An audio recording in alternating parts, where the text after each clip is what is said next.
پیرۆزی ئیسلام ڕازی نییە بەوەی کەوا تەشیر سوکایەتی بە هیچ ئاینێکی تر و ئاینزادەیەکی تر بکرێ و سوکایەتی پێ بکرێت. ئێمە دینی ئیسلام دینێکی میانەڕەوە، خی گەورە دینەکەمان بە دینێکی وەسەط ناوەبات. وەسەط معلومە دیارە، یعنی نە پەرگیرە نە ئەمپەڕەپەر ناگرێت. دینێکی چییە؟ وەسەتە.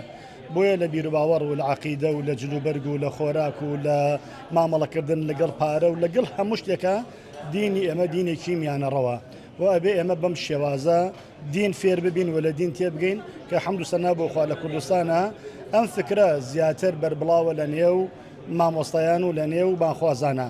وەلەوە چێ پرسیار بکری هەیە مامەسا فکری ترەیە کە تەکفیری خەڵکیەکە تەفسیق و تەفجیری خەڵکیەکات ئەکرێت تێگەیشتنی جیاوازی یعنی دینە و تێگەیشتنی جیاوازەیە.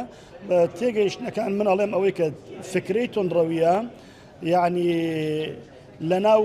لەناو کوردستانە سەوز نەبووە، بەڵکو لە دەرەوەی کوردستانە سەوز بووە و کوشتەکانی تر وەکو میوە و شتە خراپە و بەسەرچووەکانی تر چۆن دێنە کوردستان ئەم فکرە سەقەتە ئەم فکرە خراپە بەسەرچووە بەڕاستی ئەیڵێن نەک بەسەرچوو دروست بووە با بەیڵێن ئەویش ڕەوانەی کوێ کراوە ڕەوانەی کوردستان کراوە. ئەگینا زۆربەی مامۆستایان زۆربەی زانایان بانخوازەکان ئەو فکرە جوانەکە دین ئێمە دینێکی وەسەتیە فکرێکی میانەڕەویە کە ئەکرێ هەموو ئەدیانەکان بەیەکەوە بژین دراوسێ یەک بین مشتەرەکاتمان زۆرە بەیەکەوە کار بکەین ئیش بکەین یەکتریمان قبول بێ بەهەشت و جەهەنەم جێ هێڵین بۆ خوا. خی گەورە خۆی خەڵک خاتە بەهشت و خۆی خەڵکی خاتە جانم. ئیشی ئێمە نییە خەڵکی بخەینە بەهشت و خەڵکی بخەینە جانم. ئیشی ئێمە هیدایەتی خەڵکی و ڕێنمایی خەڵکیە و الحەمدوللا بە شێوازێکی گشتی لە کوردستانە ئەم فکرە سائیدە.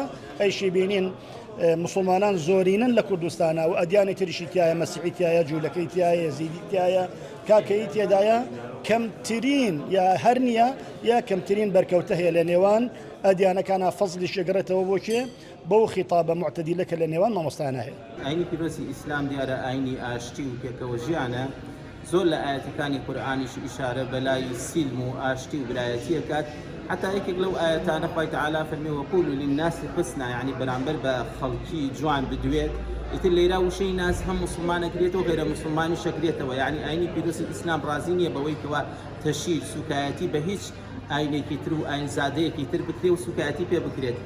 لەوانەیە خەڵکی وایش هەیە لە دەقەکان خراپ حاڵی بوو بێت، یعنی دقەکان جوان تێ نەگەیشتی وەکو ئەوەی کە لە پێغەمبەری خوا صلی الله علیه وسلم هاتووە. حتا پێغەمبەری خوا صلی الله علیه وسلم فەرمی هەر کەسێک معاهیدێک بکوژێ، یعنی ئەوەی کەوا غیرە موسڵمانێک و هاتووەتە ناو موسڵمانێک و موسڵمان لە ناو موسڵمانانە ئەژی فەرمی فأنا أحاججه يوم القيامة، من ڕۆژی قیامەتە خۆم ڕوبەڕووی ئەو کەسە بمەوە کەوا کاری واکە. بۆی ئاینی ئیسلام ئاینی خۆشبەختانە، ئاینێکی پێکەوە ژیانە، ئاینی سەلامەتە، ئاینی ئاشتی پێکەوە ژیانە.